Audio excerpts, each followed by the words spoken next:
The latest hefty thud of information from the Intergovernmental Panel on Climate Change is called Impacts, Adaptation and Vulnerability. Skimming through the headlines with their talk of drought, floods, food security and even war, you might think this was just a route map for those apocalyptic horsemen. But take your head out from under the duvet and look again. Yes, it is occasionally alarming, but the tone is not alarmist. We are where we are, and this is a sort of self-help manual for the Earth. And around the table to talk through the key points are Dr. Tim Fox, Head of Environment at the Institution of Mechanical Engineers, John Williams, Sustainability Partner at the accountants PricewaterhouseCoopers, Dr. Tom Mitchell, Head of Climate Change for the Overseas Development Institute, and on the line from Tonga is Cleo Pascal.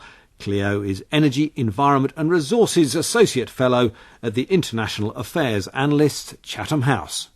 And just a question to you all to kick us off. The report states that climate change impacts are likely to be severe, pervasive and irreversible. But what do you think will be the single clearest impact on listeners here in the next 50 years or so? Tom Mitchell. Well, I think it would have to be in our food prices. You know, the global supply chain is now so interconnected that when extreme weather hits a food-producing area, it hits us in the supermarket. John Williams? I think for me it's got to be flooding, given the winter the UK has just been through, clearly on everyone's mind. A couple of things to put it into perspective, though. The UK is relatively well adapted to flooding compared to many lesser developed countries, and 2013, although bad for those affected, was a lot better than 2007. Cleo Pascal, do you feel able to pass a judgment on what could be relevant to UK consumers, even though you're out in Tonga? Well, it seems to be going to be across the board economic. So, as was mentioned, flooding is going to trigger perhaps rises in insurance costs. It's going to be a lot more difficult to sell your house if it's a marginal area. Food prices might go up. Transport is going to be disrupted. If your kid's school is flooded, you're going to have to stay home. Across the board, unpredictable economic disruption, I think, is going to be happening across the board. Thank you. And Tim?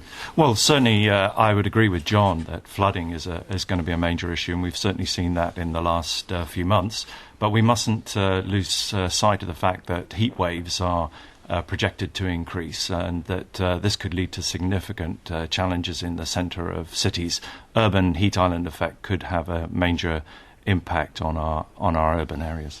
It's interesting, all the things you said are not limited to climate change. They're not novel things that have appeared out of the ether as a result of climate change. They're kind of turning up the volume on things that happen already. That's certainly the case. I mean, one of the interesting things from an engineering point of view is that we're dealing with extremes that in many cases we have been familiar with in the past in the UK. What's happening is they're potentially happening more frequently.